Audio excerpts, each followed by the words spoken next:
Hello everyone, आप सभी का दी इन पर स्वागत है। मैं विश्वजीत सिंह। दोस्तों, आज की इस वीडियो के अंदर में हम बात करने वाले हैं BA programme first year semester first history का लेसन थर्ड हड़प्पा सभ्यता। दोस्तों, ये लेसन इंपॉर्टेंट है। इसके अंदर में 4 से 5 क्वेश्चन बनते हैं, ठीक है, जो अक्सर एग्जाम में पुटअप किए जाते हैं। और दोस्तों, उनके बारे में आज हम डिटेल में जानेंगे कि कौन कौन से क्वेश्चन हैं, क्या आंसर लिख सकते हैं, कितना बड़ा आंसर लिख सकते हैं, क्या आंसर बन सकता है सही तरीके से, वो सब कुछ देखेंगे। तो स्टार्ट करते हैं दोस्तों आज की वीडियो। दोस्तों, जैसा कि आप देख पा रहोगे, लेसन का नाम हमारा हड़प्पा सभ्यता है और ये कुछ 5 इंपॉर्टेंट क्वेश्चन बनते हैं यहाँ पर, ठीक है। इसके बारे में एक एक के बारे में हम जाने तो पहला क्वेश्चन बन जाता है सिंधु सभ्यता का स्वरूप को लेकर, जिसके अंदर में हमें बताना है कि सिंधु सभ्यता जो है उसका स्ट्रक्चर कैसा था, भौगोलिक, ठीक है, क्या देखने के लिए मिला हमें, कितना दूर तक फैलाव था, ये सारा कुछ आ जाता है। यहाँ पे नाम अलग अलग हो सकते हैं। हड़प्पा सभ्यता करके भी पूछ सकता है, सिंधु घाटी की सभ्यता करके भी पूछ सकता है, सिंधु सभ्यता भी पूछ सकता है, ठीक है, मोहनजोदड़ो भी पूछ सकता है। तो कई सारे नाम से यहाँ पे जाना जा सकता है, पूछा जा सकता है क्वेश्चन को। तो अगर क्वेश्चन कुछ भी नाम से आए तो एक बार क्वेश्चन को ध्यान से समझें, फिर उसके बाद आंसर उसका करें। दूसरा क्वेश्चन यहाँ पे बन जाता है जीवन निर्वाह की पद्धति। जीवन निर्वाह मतलब जो लोग हड़प्पा सभ्यता के अंदर में रहते थे, सिंधु घाटी की सभ्यता के अंदर में रहते थे, वो लोग अपना जीवन व्यापन कैसे करते थे, किस तरह से अपनी ज़िंदगी जीते थे, क्या करते थे, रोज़मर्रा के काम क्या थे, ठीक है, क्या खाना पीना कैसे रहते थे, उसके बारे में यहाँ पे क्वेश्चन आ जाता है, ठीक है। जीवन निर्वाह, जीवन व्यापन करने के तरीके के बारे में, ठीक है। तीसरा क्वेश्चन यहाँ पे बन जाता है शिल्पगत उत्पादन और व्यापार। जैसे कि दोस्तों, कोई भी व्यक्ति है आज के समय में अगर जिंदा रह रहा है तो क्या कोई बिजनेस कर रहा होगा, ठीक है, कुछ कर रहा होगा, तो उस तरह से मतलब किस तरह से वो अपने व्यापार करते थे, क्या व्यापार के साक्ष्य थे, क्या मिले हमें साक्ष्य। शिल्पगत उत्पादन मतलब जो वहाँ पे साक्ष्य मिले, ठीक है, आकृतियाँ मिली हैं, ठीक है, पत्थर के औजार मिले हैं, तो उसके लगा उन लोगों को कि ये शिल्पकृत भी करते थे, मतलब पत्थर के ऊपर नक्काशी भी होती थी, ठीक है। तो किस प्रकार के होते थे, व्यापार हम किनसे करते थे, बाहरी व्यापार के क्या साक्ष्य हैं, ठीक है। बाहरी व्यापार मतलब जो हड़प्पा सभ्यता के बाहर से, दूसरे देशों से विदेशी व्यापार, ठीक है, तो उसके साक्ष्य किस प्रकार के हैं उसके बारे में भी हम स्टडी करेंगे। धार्मिक विश्वासों के से रिलेटेड भी एक क्वेश्चन आता है कि हड़प्पा सभ्यता के अंदर में रहने वाले लोगों का धार्मिक विश्वास किस प्रकार का था, उनके कुल देवी देवता किस प्रकार के थे, ठीक है, उनकी कुल देवी देवताओं की पूजा कैसे होती थी, ठीक है, वो क्या मानते थे क्या नहीं मानते थे, उससे रिलेटेड एक क्वेश्चन बन जाता है। लास्ट में इंपॉर्टेंट क्वेश्चन ये होता है कि हड़प्पा सभ्यता का पतन कैसे हुआ।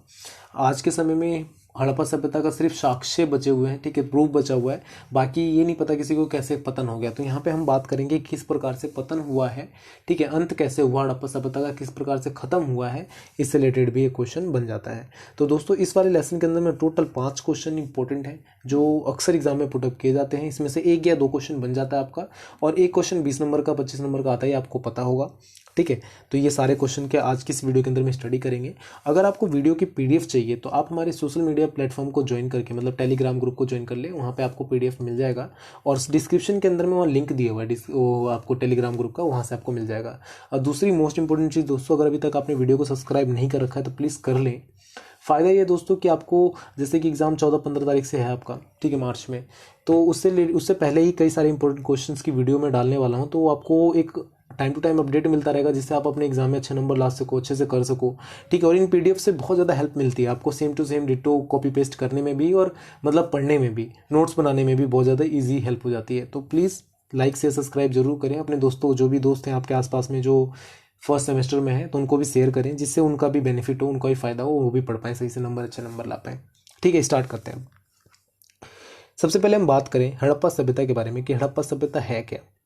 तो हड़प्पा सभ्यता को सिंधु घाटी की सभ्यता भी कहते हैं, ठीक है, सिंधु घाटी की सभ्यता के नाम से भी इसे जाना जाता है।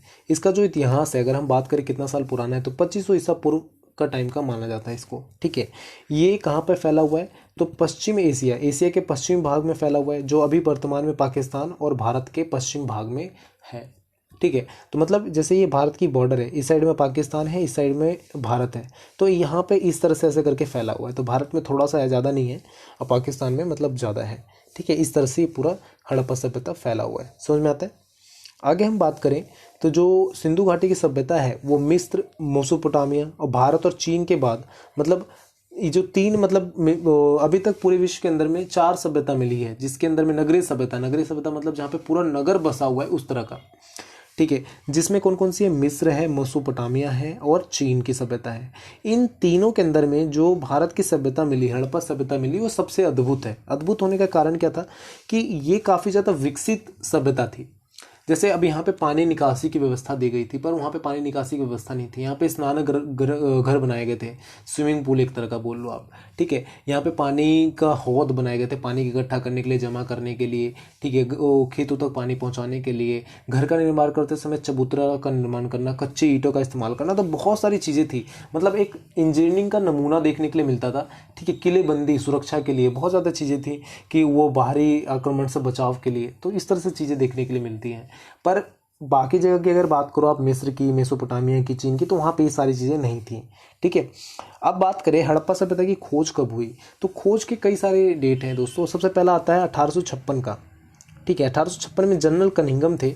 वो क्या होता है, वो किसी और चीज़ की खोज के लिए खुदाई हो रही होती है, नॉर्मल जा रहे होते हैं, तो उनको हड़प्पा सभ्यता का वहाँ पे पहली बार साक्ष्य मिलता है, जहाँ से हड़प्पा सभ्यता मतलब लोगों के सामने आ जाता है, ठीक है, नज़र में आता है कि हाँ यहाँ पे कोई सभ्यता है, ठीक है, पहली बार। पर वहाँ पे नामकरण जैसा कुछ नहीं होता है, थोड़ा सा जहाँ पे मिलता है, खुदाई उदाई होती है, तो उसका नाम हड़प्पा दे दिया जाता है कि भाई ये हड़प्पा सभ्यता है।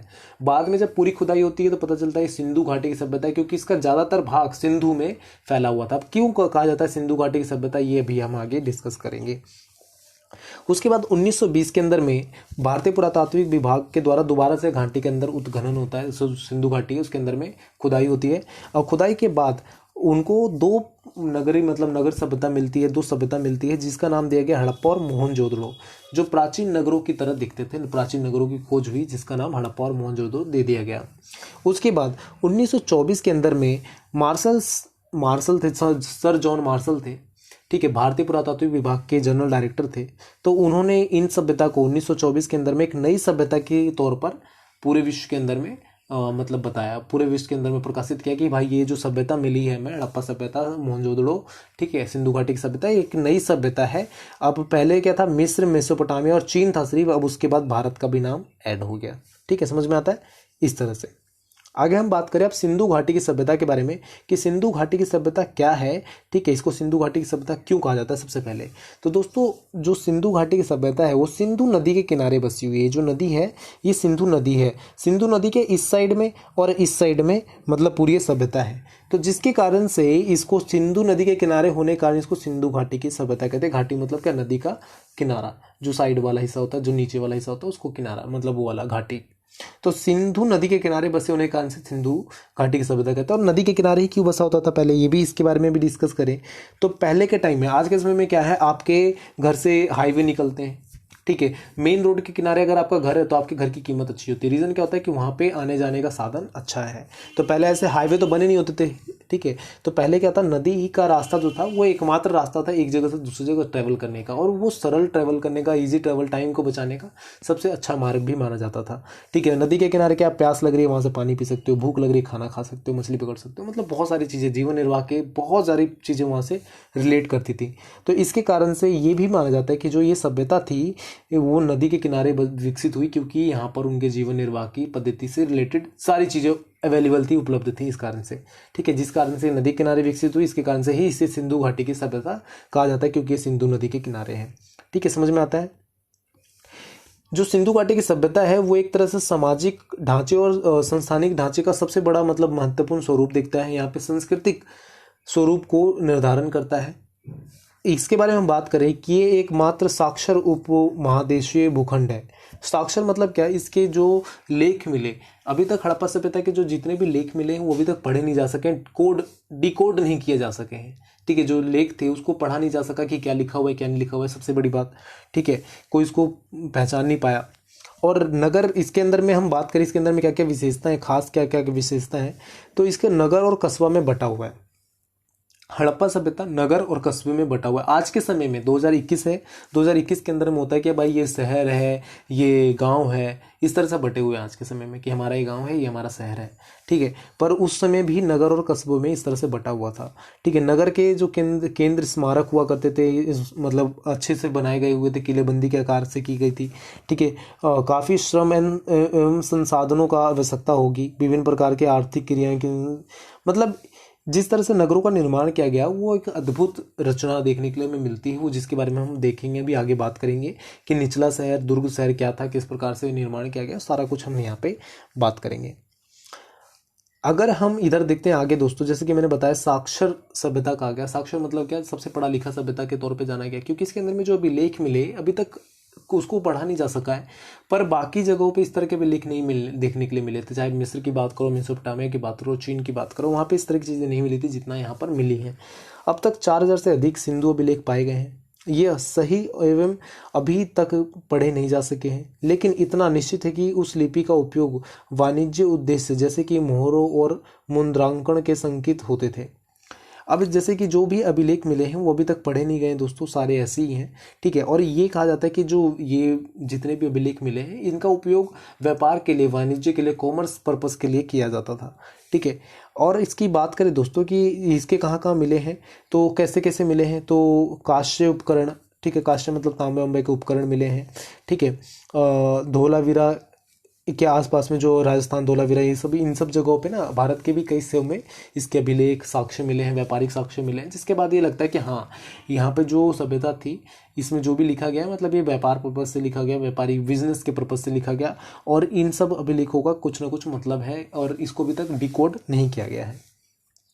आगे बात करते हैं दोस्तों, तो हड़प्पा सभ्यता का फैलाव क्या है, कैसा है, इसका भौगोलिक हम स्ट्रक्चर के बारे में बात करें तो 10 लाख वर्ग किलोमीटर से अधिक भूभाग में फैला हुआ है ये, ठीक। और ये अपने समय की सबसे बड़ी नगरीय सभ्यताओं में से एक है। अभी तक जितनी भी सभ्यता खोजी गई है उसमें से सबसे बड़ी सभ्यता यही है, ठीक है। इन सुविधाओं में स्नान गृह, अब इसके अंदर में क्या क्या मिला, इस 10 किलोमीटर के अंदर में, 10 लाख किलोमीटर के अंदर में, तो स्नान गृह थे बड़े बड़े, ठीक है, काम के लायक सड़कें थी, गलियां थी, गलियों के नेटवर्क थे, जल निकास की प्रणाली थी, ठीक है, और एक विकसित जलपूर्ति प्रणाली भी शामिल है। अब इसके बारे में एक एक चीज़ हम डिटेल में जानते हैं। सबसे पहले हम बात करें नगर के बारे में, नगर किस प्रकार के थे, तो हड़प्पा सभ्यता के अंदर में जो नगर थे वो 2 पार्टों में बटे हुए थे। पहला दुर्ग शहर, जिसको हम दुर्ग कहते हैं, दुर्ग मतलब ऊंचाई पे बसा हुआ शहर जिसको हम दुर्ग कहें, जिसका मेन पर्पस क्या होता था कि जो बड़े मतलब जैसे राजा के आसपास के जो लोग हुआ करते थे उनके लिए बनाया गया, ठीक है, जो उच्च पद अधिकारी थे वो बैठा उस शहर में रहा करते थे, ठीक है। मजदूरों के लिए और आम जनता के लिए निचला शहर स्थापित किया गया। अब दोनों शहर के अंदर में क्या होता था, किलेबंदी की गई कि भाई सुरक्षा सबसे मेन पर्पज है, तो दुर्ग शहर ऊंचाई पे बसा हुआ था जिसके कारण से उसे दुर्ग कहा गया, और उसके चारों तरफ किलेबंदी हुआ करती थी। निचला शहर नीचे बसा हुआ था। दुर्ग शहर के अंदर में स्नान गृह पाए गए, स्नानगृह, स्विमिंग पूल, बड़े बड़े स्नानगृह, जिसके मतलब पानी निकासी के लिए किस तरह से पानी निकलेगा, किस तरह से पानी आएगा, ठीक है, सारा कुछ की व्यवस्था की गई। पानी निकासी के लिए नालियों का निर्माण किया गया, ठीक है। अब नालियों का निर्माण किस प्रकार से होता था, ऐसे नहीं खुली नालियां, मतलब बंद नालियां, ढकी नालियों का निर्माण किया गया। सड़कें एक दूसरे को ग्रिड पद्धति पे काटती थी, मतलब सबको 90 डिग्री पे कटना है ऐसा करके, मतलब ग्रिड पद्धति पे आधारित थी, ठीक है। ग्रिड पद्धति पे आधारित का मतलब क्या होता है कि एक बार अगर किसी भी साइड से हवा चलती थी तो वो पूरी मतलब चार जहाँ पे भी टकराएंगी, जिस साइड से भी टकराएंगी और जिधर भी जाएंगी, वो हर जगह की गलियां अपने आप, जितने भी पत्ते घास फूस होते थे वो सारी साफ हो जाती थी। तो इस तरह से उस समय भी इस तरह के विकसित मतलब इंजीनियरिंग का नमूना वहाँ पे देखने के लिए मिलता है दोस्तों, ठीक है। जहाँ पे एक स्कूल नहीं, कुछ ऐसा साक्ष्य नहीं मिलते हैं, पर उस समय भी गलियां इस तरह से बनाई गई कि ग्रिड पद्धति पर आधारित, जो आज के समय में भी इम्पॉसिबल जैसा दिखता है कई जगहों पे, ठीक है, समझ में आता है। तो ये सारी कुछ देखने के लिए चीज़ें मिलती हैं। आगे हम बात करें तो धोलावीरा में बांधों, जलाशय, भूमिगत नालियां के नेटवर्क, मोहनजोदड़ो के हर तीसरे घर के लिए बेलनाकार कुएं को से स्पष्ट होता है कि इस सभ्यता के नगर निवासी समकालीन उन मेसोपोटामिया और मिस्र निवासियों की तुलना में अधिक सुविधाओं से लैस थे। निकटवर्ती नदी में बाल्टी से पानी भरकर लाना पड़ता था। अब देखो, जो मिस्र, मेसोपोटामिया, इन सब जगहों पे जो नगर सभ्यता मिली है वहाँ पे क्या होता है कि बाल्टी के अंदर में पानी भर के नदी में से लेकर आना पड़ता था लोगों के लिए। पर हड़प्पा की सभ्यता के अंदर में क्या देखा गया कि इनके लिए भूमिगत मतलब बेलनाकार आकार के कुएं बनाए गए, ठीक है, जिसके अंदर में पानी इकट्ठा होता था, बारिश का पानी और अलग अलग तरह का पानी आ जाते थे, उसी का वो इस्तेमाल करते थे, जो मिस्र और मेसोपोटामिया में नहीं मिला, ठीक है, इस तरह से। और भूमिगत नालियां बनाई गई थी जो जमीन के नीचे नीचे से ही नालियां जाती थी। आज के समय में आप दिल्ली में, जैसे मैं दिल्ली में रहता हूँ, दिल्ली में क्या आप लोकल एरिया में जाओगे, ठीक है, जहाँ पे स्लम एरिया एक तरह से बोल दो, ठीक है, तो स्लम एरिया में जाओगे या फिर लोकल एरिया में, तो वहाँ पे नालियाँ दिखेंगी आपको, नालियाँ सारी खुली हुई हैं, ठीक है, और ढकने के लिए मतलब ज़्यादातर नालियाँ ढकी हुई नहीं है, खुली हुई हैं, जहाँ पे आपको दिखेगा कि इसमें गंदगी तैर रही है, ये वो बहुत सारी चीज़ें, स्मेल आ रही है। बट उस समय भी क्या थी, नालियाँ भूमिगत थी, जमीन के अंदर अंदर से नालियाँ जा रही है, बह रही है, किसी को पता नहीं चल रहा। और नाली को, अब नाली का पानी का यहाँ पे ना निकलने का, निकासी का सही तरीका नहीं है। अब नाली बना देती है गवर्नमेंट, उसका पानी कहाँ जाना है, क्या व्यवस्था है, उसका कोई लेना देना नहीं होता गवर्नमेंट का, दिल्ली के अंदर में, मेरे आसपास में एरिया में यही है, बाकी जगहों का मुझे आइडिया नहीं है। ठीक है, देखिए तो अब पर वहाँ पे क्या था कि नालियों का जो पानी लास्ट में जहाँ जाएगा वहाँ पे हौद का निर्माण करवाया जाता था, जिसके अंदर पानी इकट्ठा होता था। ठीक है, अब एक हौद भरने के बाद दूसरे हौद का निर्माण किया जाता था। अभी एक हौद भर गया तो उसका ना डाइवर्ट कर दिया जाता था दूसरे वाले में। जब तक दूसरा भरेगा पहले वाला अपने आप सूख जाएगा, खाली हो जाएगा, फिर वापस से इसमें कर दिया जाएगा। तो इस तरह से ये हौद का निर्माण किया जाता था। ठीक है, समझ में आता है। आगे बात करें दोस्तों तो इनके जीवन निर्वाह पद्धति क्या थी, किस तरह से जीवन निर्वाह करते थे, अपना जीवन यापन कैसे करते थे। तो ये पशुपालन करना, अखेट मतलब शिकार करना, वनस्पति का चयन करना मतलब वो इकट्ठा करना, पेड़ फूल फल फूल इकट्ठा करना, कृषि व्यवस्था के लिए नगरों का अधिक मतलब आर्थिक भरण करना। ठीक है, भरण पोषण करना मतलब कृषि के थ्रू ना नगर के अंदर में भरण पोषण करना, कृषि के थ्रू खाना वाना खाते थे। इस तरह से चीज़ें यहाँ पे पता चलता है। हड़प्पा निवासी हल से परिचित थे। हल जिससे खेती करते हैं, हल आपने देखा हो खुद जुताई के लिए यूज़ की जाती है, तो ये हल से परिचित थे। और चोलिस्तान में सिंधु स्थलों और बनावली में पक्की मिट्टी के हल मिले हैं। ठीक है, आप भारत के बनावली कालीबंगन में आप देखोगे तो वहाँ पे मिट्टी से मतलब मिट्टी के बने हुए हल, पक्की मतलब जो पक्की मिट्टी होती है उसके बने हुए हल मिले हैं। मिट्टी के ऊपर साक्ष्य मिले, हल चलने के साक्ष्य मिले हैं, जिससे ये पता चलता है कि हाँ यहाँ पे कृषि के लिए हल का उपयोग किया जाता था। ठीक है, कालीबंगन में कृषि भूमि में एक दूसरे को समकोण पर काटती हुई हल की रेखाएं एक दूसरे को मेज मिलने हैं। मतलब यहाँ पे जैसे जो कृषि की भूमि थी कालीबंगन के अंदर में, वहाँ पे एक दूसरे को समकोण पर काटती थी, जिस तरह से सबका खेत बराबर हो, इक्वल हो। ठीक है, 90 डिग्री पे कट रही है तो सबका खेत इक्वल हो और खेती करने में आसानी हो, इस तरह की चीज़ें थी। और एक खेत के और इस तरह से मतलब जो खेत हुआ करते थे, जैसे मान लो ये खेत है, ठीक है, ये फील्ड है, और इस तरह से 90 डिग्री पे काट दे, यहाँ पे 90 डिग्री का कौन बन रहा है, इधर 90 डिग्री का कौन बन रहा है। इसका रीज़न क्या होता था कि एक खेत में दो तरह के फसल उगा सके, दो तरह का फसलों का खेती कर सके। ठीक है, एक टाइम पे दो तरह के फसल। ठीक है, अब एक तरफ चावल बो दिए, एक तरफ गेहूँ बो दिए, इस तरह से चीज़ें चल दी कर दी। पर चावल गेहूँ नहीं बो सकते क्योंकि दोनों अलग अलग मौसम की फसल है। तो मतलब जो भी एक मौसम में फसल बोया जा सका है उसको हम बो सकते थे। इस तरह की चीज़ें वहाँ पर देखने के लिए मिलती है। तो ये अंदाज़ा लगाया जाता है कि ऐसा हुआ करता था। ठीक है, अब हम बात करें और भी लास्ट ये पेज है दोस्तों, बस वीडियो आपकी खत्म हो चुकी है। तो मैंने अभी तक आपको दो क्वेश्चन बताए जो लॉन्ग बेस्ड पे हैं। दोनों क्वेश्चन इंपॉर्टेंट थे इसलिए ज़्यादा बड़ा बताया, बाकी ये इतने ज़्यादा है नहीं, तो इसके बारे में हम बात करेंगे। और थोड़ा सा सजेशन रहेगा कि अगर आप उसको बुक पढ़ते हो तो आपको क्लियर हो जाएगा क्या है। अब इसके बारे में बात करते हैं, शिल्पगत उत्पादन और व्यापार।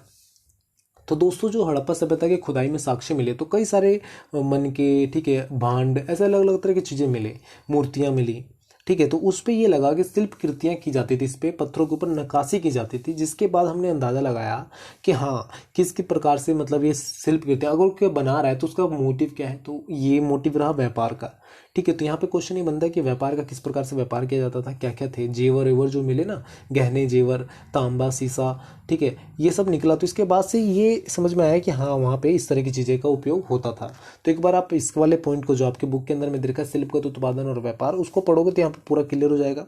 ठीक है, धार्मिक विश्वास वाले को भी मैं आपको सजेस्ट करूंगा पढ़ने के लिए, क्योंकि ये दोनों छोटे छोटे पॉइंट से ज़्यादा इंपॉर्टेंट नहीं बनता है, पर फिर भी एक बार पढ़ लोगे तो आपको समझ में आ जाएगा। पतन के बारे में बात करें कि हड़प्पा सभ्यता का अंत कैसे हुआ, तो यहाँ पे अगर ये वाला क्वेश्चन आता है तो इसमें 5 से 6 पॉइंट जो मैं बता रहा हूँ आपको वो पुटअप करना है, सेम लिखना है, नंबर आपको पूरे पूरे मिलेंगे, डोंट वेरी। पहला क्वेश्चन आ जाता है कि विदेशी आक्रमण। अगर मान लो विदेशी आक्रमण हुआ होगा जिसके कारण से हड़प्पा सभ्यता का अंत हो गया हो, कोई महामारी का फैलना, ठीक है, प्राकृतिक आपदा का आना, ठीक है, इस तरह की चीज़ों का, ठीक है, विस्थापन, मान लो किसी तरह की कुछ बीमारी फैल गई जिसके बाद लोग यहाँ से विस्थापित हो गए, दूसरी जगह पे चले गए। ठीक है, वर्षा का ना होना, उपजाऊ भूमि खत्म होना, इस तरह की बहुत सारी चीज़ें यहाँ पे हम ऑप्शन आ जाते हैं। राजा द्वारा कर बचाना, राजा की नीतियों से सहमत ना होना। अगर मान लो जो लोग हैं वो ज़्यादातर लोग राजा की नीतियों से सहमत नहीं हुए तो दूसरी जगह विस्थापित हो गए। ठीक है, विदेशी आक्रमण कर दिया, मार मुर दिया, लड़ाई हो गई तो वहाँ पे उसके कारण से हो गए। कोई बीमारी फैल गई उसके कारण से हो गए, प्राकृतिक आपदा, भूकंप, बाढ़, ये सब कुछ आया तो उसके कारण से ऐसा हो गया। तो ये सारी चीज़ें यहाँ पे मेंशन कर सकते हैं। ठीक है, समझ में आता है। तो ये इस तरह से वीडियो का एंड होता है दोस्तों। आपको वीडियो कैसी लगी कमेंट करके बताएं। दूसरी चीज़ दोस्तों कि आपको अपने जो भी दोस्त हैं जो भी फर्स्ट सेमेस्टर में पढ़ रहे हैं या फिर किसी भी ईयर के लिए हैं तो उनको हमारी वीडियो का एक बार लिंक जरूर शेयर करें दोस्तों। आप सब किससे रिक्वेस्ट है, अगर आपने इस वीडियो से कुछ सीखा है तो एक बार लिंक जरूर शेयर करें, जिससे वो भी उनको भी मौका मिले पढ़ने का, वो भी पढ़ें, वो भी हमें कमेंट करके बताएं कि क्या है, कहाँ पे कमी है, क्या कुछ है, तो जिसके बाद हम धीरे धीरे उसे इम्प्रूव कर पाएँ। तो friends, thank you for watching me, thank you for listening me, bye bye, take care. और मोस्ट इंपॉर्टेंट चीज़ दोस्तों, अगर अभी तक आपने हमारे वीडियो को सब्सक्राइब नहीं किया तो सब्सक्राइब कर ले, लाइक करें, शेयर कर लें और सोशल मीडिया प्लेटफॉर्म को ज्वाइन करें। अगर इस वीडियो का PDF चाहिए तो आपको टेलीग्राम ग्रुप में मिल जाएगा, जो मैं डाल चुका हूँ पहले ही। तो आप वहाँ पर जाइए, टेलीग्राम ग्रुप को ज्वाइन कीजिए और वहाँ पर आपको इस वीडियो का PDF भी मिल जाएगा और दूसरी वीडियोज़ की PDF भी अवेलेबल है। ठीक है, तो all the best, bye bye, take